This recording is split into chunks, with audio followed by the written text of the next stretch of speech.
আউযুবিল্লাহি মিনাশ শাইতানির রাজিম বিসমিল্লাহির রহমানির রহিম। আসসালামু আলাইকুম ওয়া রাহমাতুল্লাহি ওয়া বারাকাতুহু। সম্মানিত ভিউয়ার্স, আপনারা জানেন যে আজকে শুক্রবার বাংলাদেশে একটা প্রবল মাত্রার ভূমিকম্প অনুভূত হয়েছে। প্রায় 5.7 মাত্রার এই ভূমিকম্প ময়মনসিংহ জেলার এর উৎপত্তিস্থল এবং এই ভূমিকম্পের ফলে বাংলাদেশের বিভিন্ন স্থাপনাতে ফাটলের সৃষ্টি হয়েছে। তো আসলে এই ভূমিকম্প হচ্ছে আমাদের জন্য আসলে একটা শিক্ষা। এই ভূমিকম্প হচ্ছে আল্লাহর পক্ষ থেকে আমাদেরকে ভয় দেখানো, যে দেখো তুমি তোমার খেয়াল খুশির অনুসরণে চলতে পারো না, যেমন খুশি তেমনভাবে চলতে পারো না, কারণ তোমার পাপ পুণ্যের হিসাব হবে। পৃথিবী হচ্ছে তোমার জন্য একটা পরীক্ষার হল। এখানে তুমি যা করছো না কেন, ভালো করো মন্দ করো, ছোট হোক সেটা বড় হোক, সেটার একটা হিসাব হচ্ছে। আসলে ভূমিকম্প হচ্ছে এই ধরনের একটা শিক্ষা।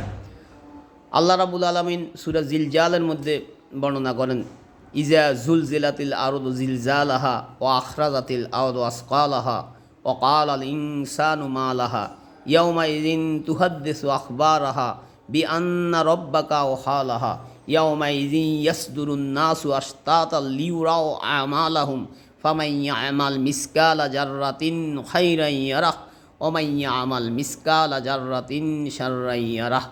অর্থাৎ আল্লাহ বলতে চাচ্ছেন যে পৃথিবী ধ্বংস করে দেওয়ার পূর্বে একটা বিশাল মাত্রার ভূমিকম্প পৃথিবীকে আঘাত হানবে এবং পৃথিবীতে সৃষ্টি শুরু থেকে আজকের এ পর্যন্ত যত মানুষ ঘুমিয়ে আছে, যত মানুষের প্রাণ কবর থেকে সেই ভূমিকম্পের ফলে মানুষগুলো বের হয়ে আসবে। আমরা যেরকম বমি করলে আমাদের পেট থেকে খাদ্য দানা ইত্যাদি বের হয়ে আসে, তেমনি পৃথিবীতে এমন এক প্রবল ভূমিকম্প সৃষ্টি হবে যেটার কারণে পৃথিবীতে ফাটল ধরবে এবং পৃথিবীর অভ্যন্তরে যত মানুষ আছে মৃত্যুবরণ করা করে যত মানুষ পৃথিবীর বুকে শুয়ে আছে সবাইকে পৃথিবী তার বুক থেকে বের করে দিবে এবং সে এটা আল্লাহর আদেশেই করবে।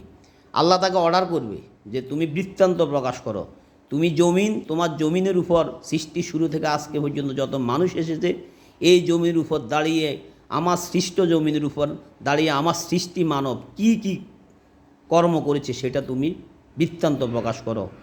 আর সেটা যদি ক্ষুদ্র পরিমাণে একেবারে সূক্ষ্মাতি সূক্ষ্ম হয় সেটা যেমন প্রকাশ করো, অর্থাৎ সেটা যদি ভালো হয়, ভালোর মধ্যে যদি ক্ষুদ্রাতি ক্ষুদ্র হয় সেটাও প্রকাশ করো, আর খারাপ হলে ক্ষুদ্রাতি ক্ষুদ্র হলে সেটাও প্রকাশ করো।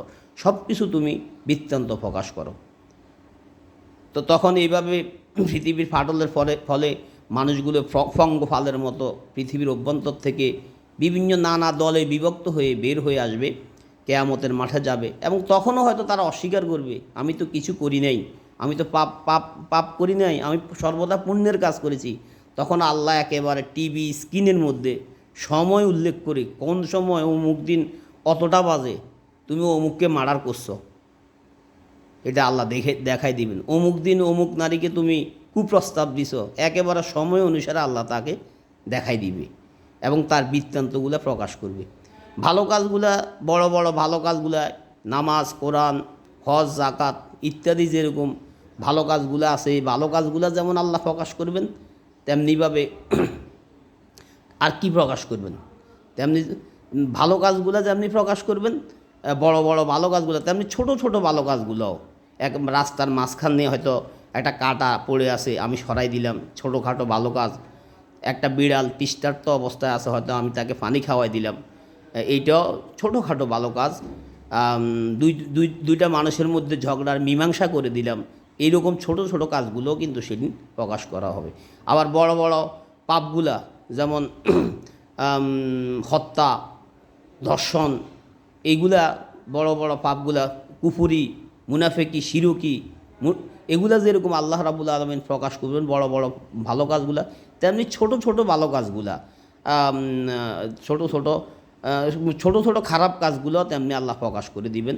সেটা ছোট, হয়তো মা বাবার সাথে একটু খারাপ আচরণ করেছি, শিক্ষকদের সাথে খারাপ আচরণ করেছি, একটা মানুষের সাথে গালাগালি করেছি, এরকম খারাপ কাজগুলো আল্লাহ রাব্বুল আলামিন প্রকাশ করে। অতএব এই ভূমিকম্পটা আমাদের জন্য একটা শিক্ষা। এটা থেকে শিক্ষা নিয়ে আল্লাহকে ভয় করতে হবে, এবং আমাদের চলার পথটাকে সঠিক করতে হবে।